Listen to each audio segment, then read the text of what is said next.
Merci d'être sur la télévision La Barre pour suivre le journal de ce jour, dimanche 23 novembre 2025. Mesdames, Messieurs, bonsoir et bienvenue à tous. Après plus de 2 ans à la tête du Niger, le président de la République, le chef de l'État, le général d'armée Abdrahman Chani est allé à la rencontre directe de la population nigérienne. C'est ainsi qu'il s'est rendu dans pratiquement toutes les 8 régions du Niger.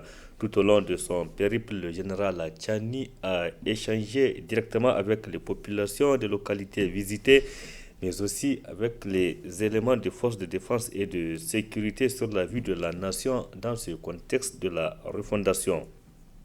Que faut-il globalement retenir de cette tournée du président de la République?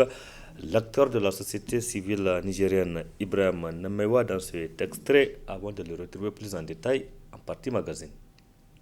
Nous l'avons toujours conseillé, nous l'avons toujours souhaité par le passé, nous avons toujours demandé aux autorités de chercher à faire ce même exercice. Ça n'a pas été possible. Donc si aujourd'hui on a un dirigeant qui le fait sans pour autant que personne ne lui en demande, on ne peut que le saluer, on ne peut que souhaiter que ce soit une continuité.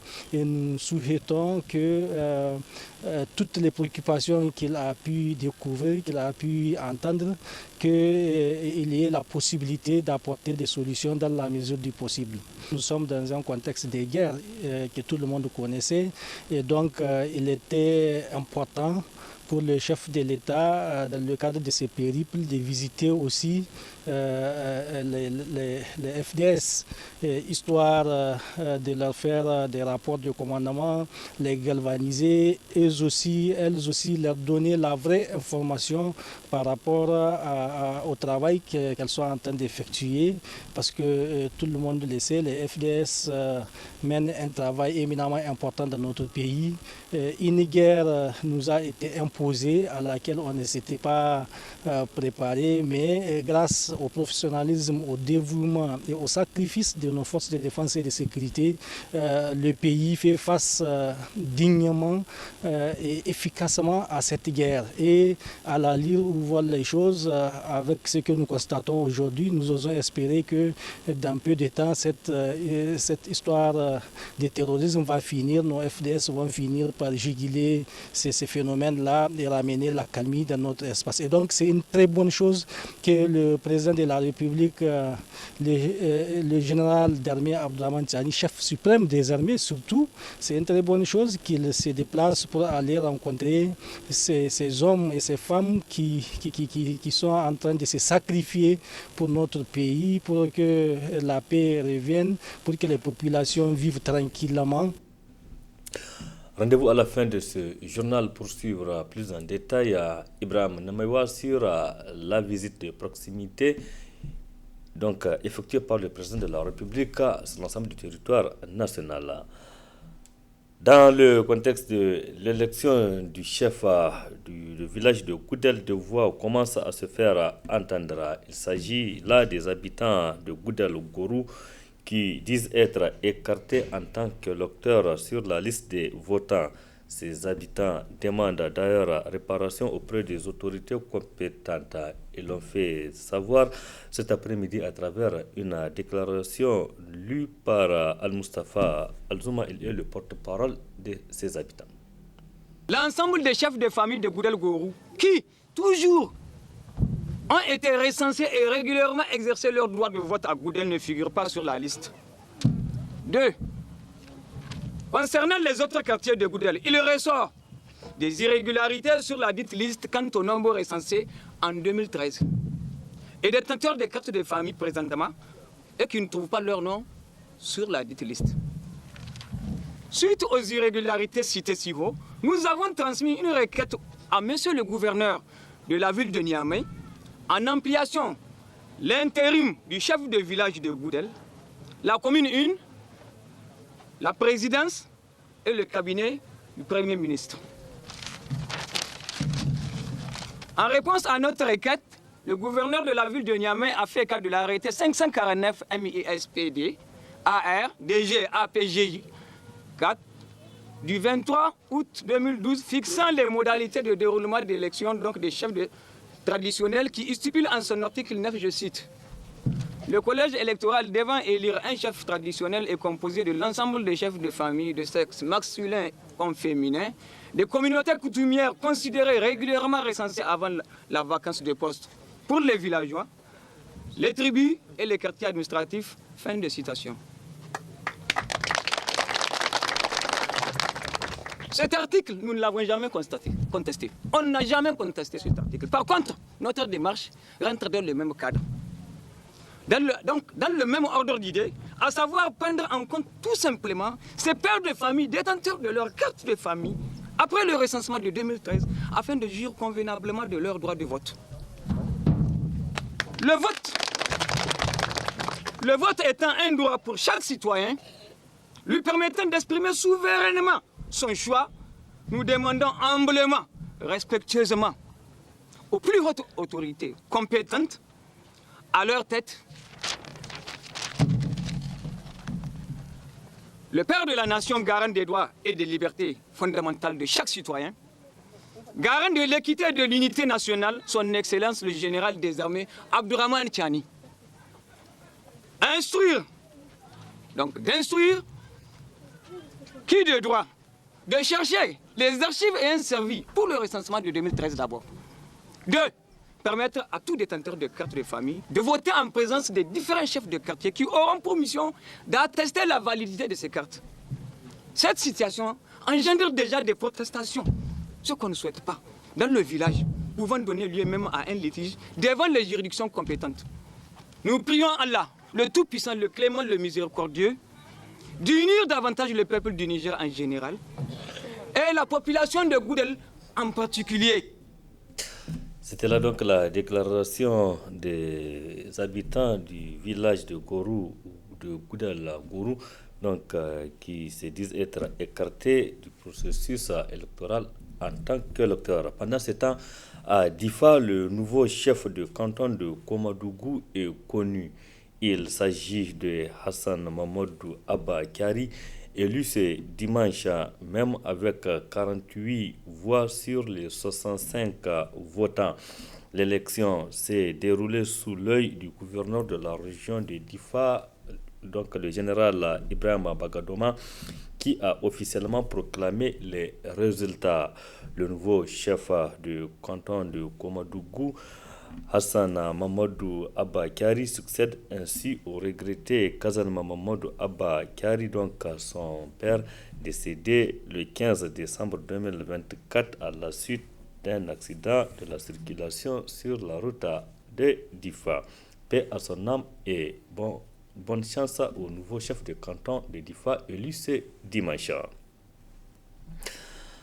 La campagne de grande irrigation, donc initiée par le Conseil national pour la sauvegarde de la patrie, CNSP, au vu de l'atteinte de l'autosuffisance alimentaire au Niger, commence à porter ses fruits avec cette initiative qualifiée de salutaire par les exploitants rizicoles, notamment ceux de Niamey qui connaissent une nette amélioration de leur rendement. Reportage Adam Soumana et Sadouni. Le Niger, dans sa quête de la souveraineté alimentaire, a initié une campagne dite de grande irrigation, touchant principalement les exploitants rizicoles. Une vaste campagne dont les exploitants rizicoles de la capitale ont tiré beaucoup de bénéfices. On fait le lancement sur notre périmètre et immédiatement, c'était une réhabilitation, c'était un renouvellement total du périmètre. Avant la réhabilitation, il n'y a pas de canaux, il n'y a pas de pistes, il n'y a pas de digue de protection. Il n'y avait absolument rien. C'est un ancien aménagement qui date plus de 40 ans. Peut-être on parle de 72 ou 73. Vous voyez, c'est vrai, on a reçu d'autres réhabilitations, mais pas quand même comme celui de 2024. À part ça, on nous a amené des engrais à temps. Donc, c'est ce qui a contribué même vraiment à la réussite totale vraiment de la campagne. Parce qu'avant, quand tu repiques ta parcelle, tu n'as pas de moyens pour trouver les engrais. Il y a un délai. Si tu ne trouves pas l'engrais, à partir de ce délai-là, tu ne peux pas trouver un bon rendement. Donc cette fois-ci, avant même de finir le repiquage, on avait nos magasins bourrés d'engrais. Celui qui n'a pas de moyens d'aller acheter, il prend auprès de la coopérative. À la fin de la campagne, il rembourse et on reconstitue toujours le stock qui sera disponible par rapport aux engrais. Des efforts qui ont permis d'améliorer considérablement la récolte au niveau des riziculteurs qui ne tarissent pas d'éloges à l'endroit des plus hautes autorités du pays. On a eu vraiment beaucoup de changements parce qu'avant la réhabilitation, peut-être on était à 4 tonnes à l'hectare. Aujourd'hui, on constate certaines parcelles, on peut même dire qu'ils sont jusqu'à 9 tonnes à l'hectare, voire 8, 7, ça c'est partout. Il y a eu vraiment une grande amélioration au niveau du rendement. Et je pense que la totalité même des exploitants, tout le monde a su qu'il y a eu ce changement et vraiment tout le monde est content. Et la commercialisation, et la campagne passée, le sac était à 19 000. Cette fois-ci, au niveau de ce qu'on a arrêté même au niveau du sommet de l'État, le sac de paddy, ça sera acheté au niveau des coopérateurs à 16 000 francs. Ce qui veut dire que, Inch'Allah, après le décortiquage, il se pourrait que même peut-être le sac de 25 kg qui était à 12 000 ou à 15 000, qu'il revienne à 10 000 ou bien à 9 000.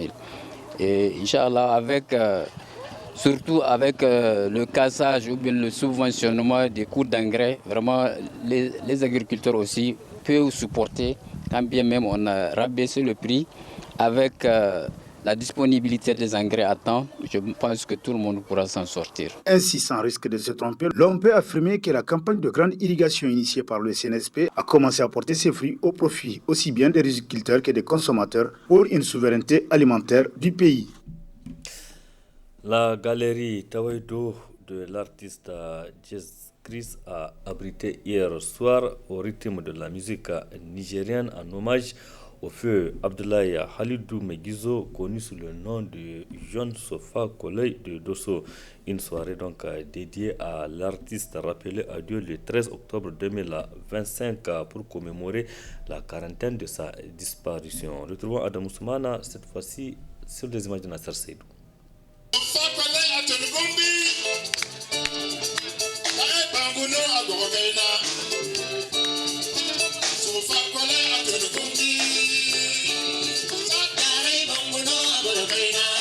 Il s'agit là d'une des chansons phares du défunt Abdoulaye Halidou Megizo, plus connu sous le sobriquet de John Sofa Kolei, interprétée par des membres de la famille des artistes nigériens qui se retrouvent par la plaisante pour rendre un hommage mérité à leur regretté frère. Occasion pour les uns et les autres de parler de leurs souvenirs avec John. Les derniers souvenirs que j'ai de John Sofa Kolei, les tout derniers, je pense que c'était la semaine où il allait décéder. Il m'a dit: petite sœur, c'est toi qui vas venir ici donc au domicile du CCOG. Je lui ai dit oui.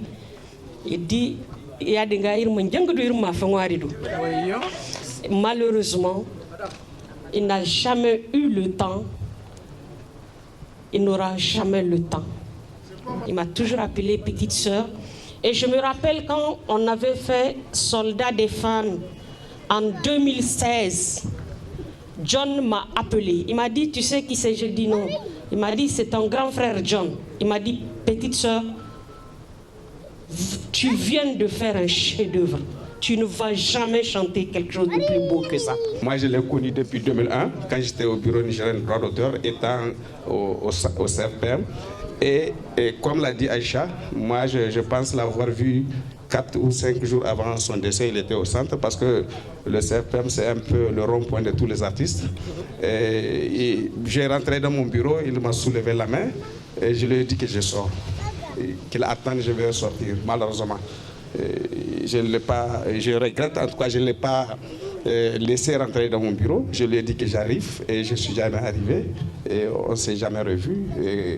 Et malheureusement, ça m'a touché. Et John, quand il me voyait, en fait, il était plus âgé que moi, mais j'avais l'impression que c'est moi qui étais son grand frère. Il a toujours été respectueux vis-à-vis des musiciens. Quant à l'initiatrice de cette soirée, elle n'a pas caché sa joie relativement à la réussite de ce rendez-vous en l'honneur d'un des leurs. Je n'ai pas pensé, je n'ai pas imaginé que ça pouvait devenir comme ça. Et le fait même que le directeur et la directrice de COG veulent continuer à exporter, comme ils disent, ce projet, ça veut dire que John, il est un rassembleur. Comme on a dit, il a rassemblé tout ce monde. Parce qu'ici, aujourd'hui, il y a 3 générations. Et je remercie beaucoup aussi la galerie Tawaïdo et Jazz Chris qui nous a offert ces espaces. Et on a fait 15 jours de répétition et aujourd'hui, tout le monde est content, le public aussi, tout le monde est content. Et paix à son âme. Ainsi, le public a eu droit à une soirée 100% musique nigérienne avant le grand concert prévu se tenir dans les prochains jours au Centre culturel Umaru Ganda de Niamey, en hommage toujours au feu John Sofa Kole, décédé le 14 octobre 2025. Paix à son âme du sport, et c'est pour parler de cette mission de 3 experts de la FIFA qui séjournent ici au Niger dans le cadre d'une mission de suivi-évaluation trimestrielle du programme Football for School. C'est le président de la Fédération nigérienne de football, FENIFOOT, qui a présidé la cérémonie de lancement de leurs activités ici à Niamey. Cette mission va durer 3 jours, nous rapporte Ismaël Moumouni et Cheb Guissou. Football for School, un programme initié par la FIFA, associe le football à l'éducation en transmettant aux enfants les compétences essentielles de la vie tout en encourageant l'activité physique et un mode de vie sain. Au Niger, la mise en œuvre de ce programme est particulièrement réussie, comme en témoigne la présence régulière des experts de la FIFA pour un suivi trimestriel au grand bonheur de la FENIFOOT. Le football à la base fait partie des axes prioritaires de la FENIFOOT. Nous l'avons dit depuis plusieurs années et cette année, nous essayons de tout mettre en œuvre pour concrétiser cela parce que nous sommes convaincus que l'avenir du football du Niger doit partir de là. Le Niger a adhéré au programme Football for School qui s'est matérialisé par la signature d'une convention que vous avez tous suivie, une convention tripartite entre le gouvernement, la FIFA et la fédération. De cette adhésion à cette date, il y a eu plusieurs activités. Bon, le lancement officiel du programme en présence des autorités, notamment les 2 ministres en charge de l'éducation et des sports. Il y a eu des distributions de ballons au niveau des 300 écoles pilotes. Il y a eu une implication active des autorités administratives et coutumières au niveau de toutes les régions du Niger. Il y a eu la formation de 136 enseignants issus de toutes les régions, ce qui a valu au Niger d'être choisi pour la nouvelle initiative qui est en train d'être mise en place maintenant. Dans le cadre de leur mission actuelle, les experts vont former 50 professeurs d'éducation physique et sportive de la ville de Niamey afin de renforcer davantage la pratique du football à l'école. Ce séminaire d'aujourd'hui est un séminaire de rafraîchissement. Nous avons franchi beaucoup de pas. Et aujourd'hui, il va falloir effectivement que le Niger continue à travailler sur ce projet-là parce que c'est un projet phare de la FIFA, parce que simplement représentant une marge très importante de la population, c'est-à-dire les jeunes, et surtout au niveau du scolaire. Ces jeunes âgés de moins de 15 ans, je pense qu'aujourd'hui, la plupart de ces jeunes sont dans vos établissements et sont entre vos mains.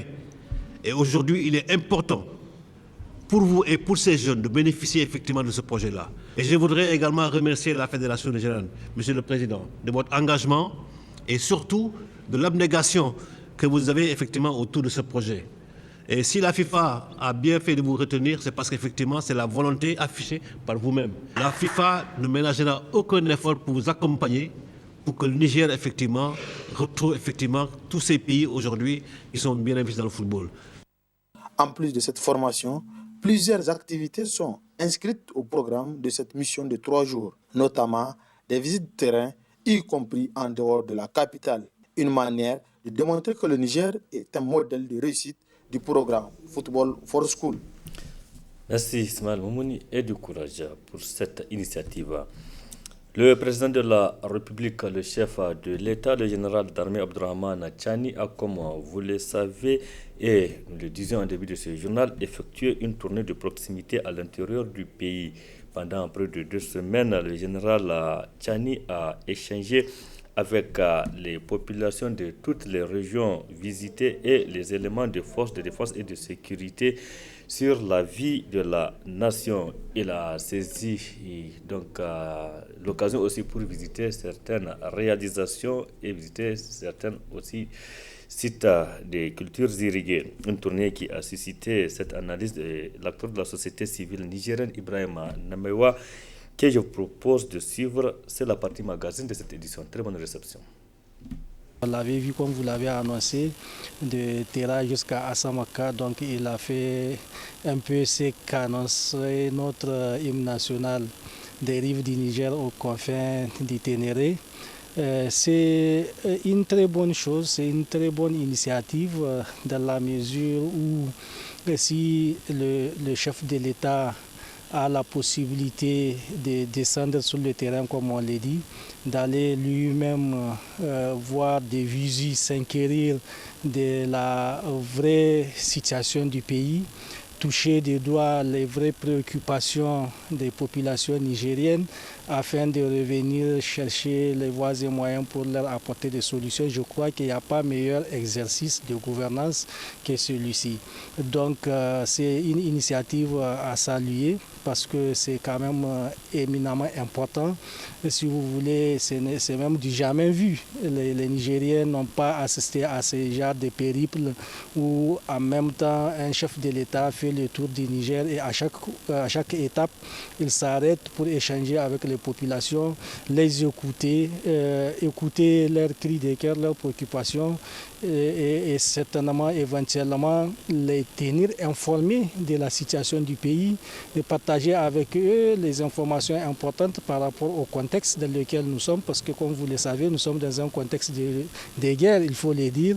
Il y a cette importante nécessité de partage d'informations entre l'administration et les administrés afin qu'on puisse être sur la même longueur d'onde.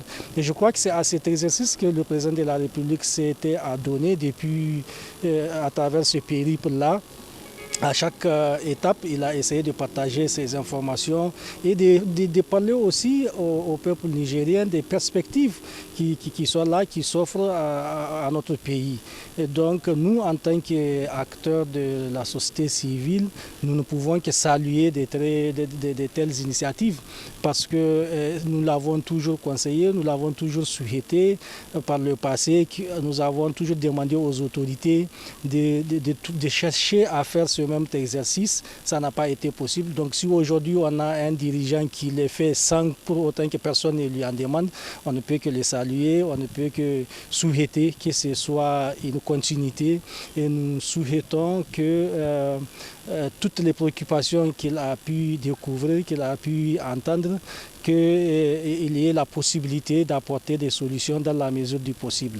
Nous sommes dans un contexte de guerre que tout le monde connaissait et donc il était important pour le chef de l'État, dans le cadre de ces périples, de visiter aussi les FDS, histoire de leur faire des rapports de commandement, les galvaniser, elles aussi leur donner la vraie information par rapport au travail qu'elles sont en train d'effectuer, parce que tout le monde le sait, les FDS mènent un travail éminemment important dans notre pays.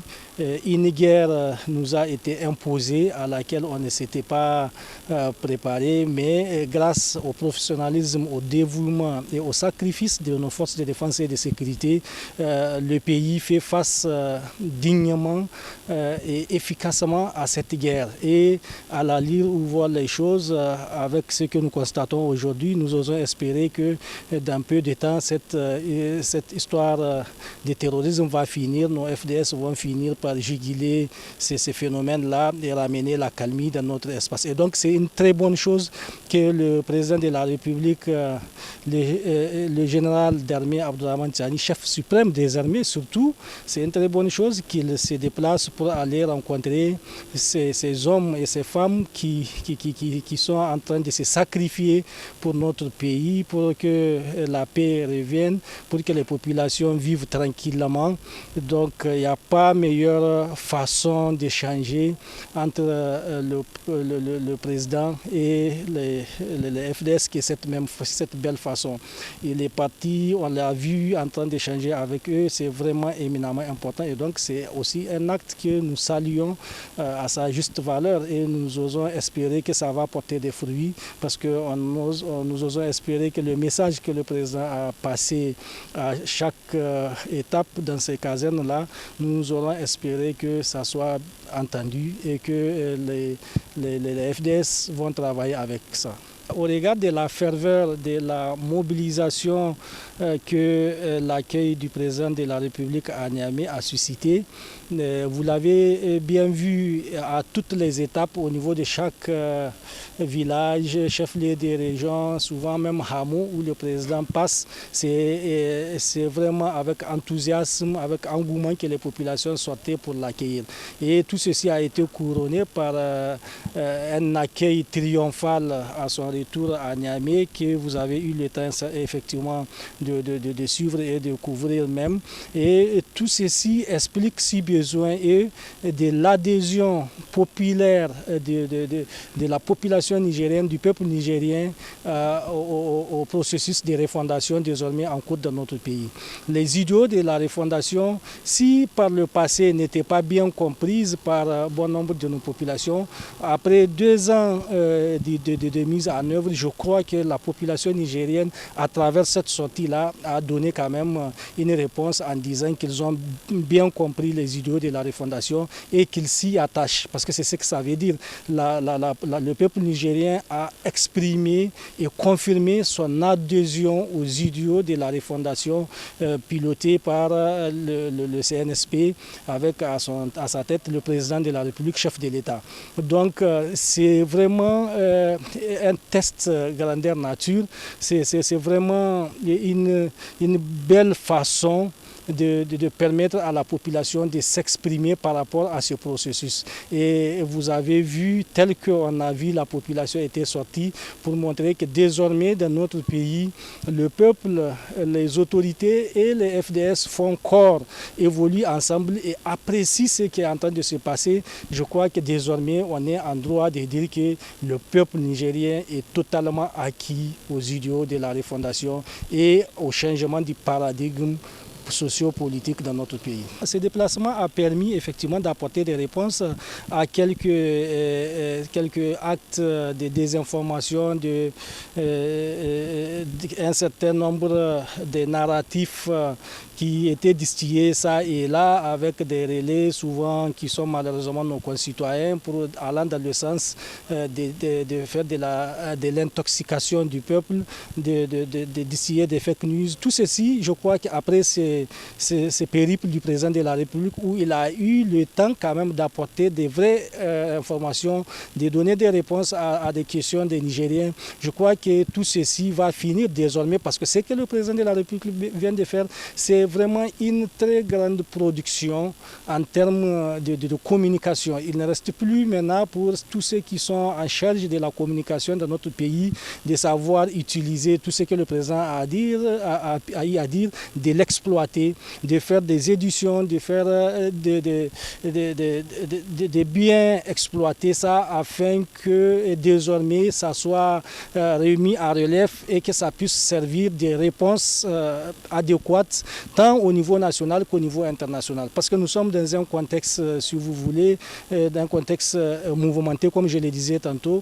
La sous-région est mouvementée et la malinformation est toujours là. Et donc, il y avait ces besoins de communication. Et le président a donné un bon exemple. Il a livré cette production qui désormais va servir de narratif à nous-mêmes, notre propre narratif sur notre propre situation, sur nos réalités à nous.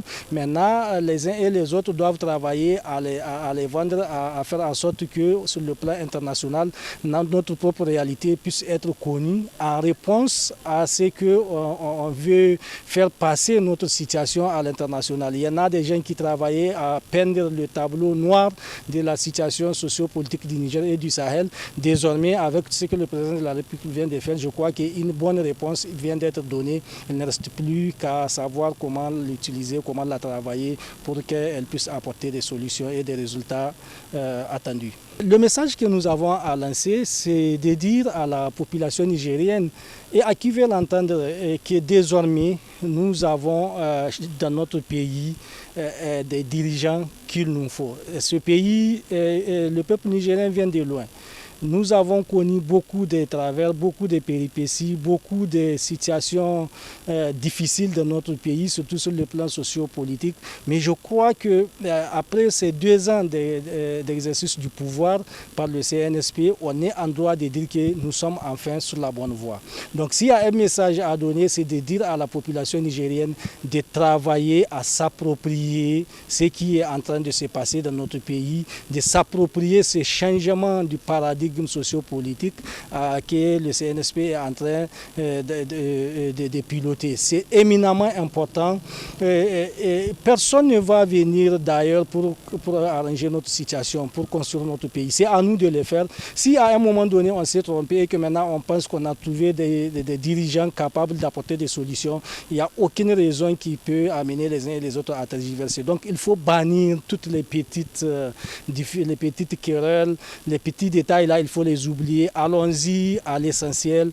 Il faut faire cap sur l'essentiel qui n'est autre que la réalisation des objectifs contenus dans le programme de la refondation. Donc c'est à cela nous appelons les Nigériens, que chacun dans sa petite sphère de compétences, chacun dans ce qu'il fait, qu'il essaye de regarder où se situe l'orientation du pays et que chacun emboîte le pas. Ensemble, nous allons construire notre pays et nous allons un jour rappeler ça à qui veut l'entendre, que voilà ce qu'a été notre pays, mais voilà là où nous sommes aujourd'hui grâce à la détermination des filles et des fils de ce pays. Derrière le régime du CNSP, derrière la refondation, on a réussi à faire cet exploit.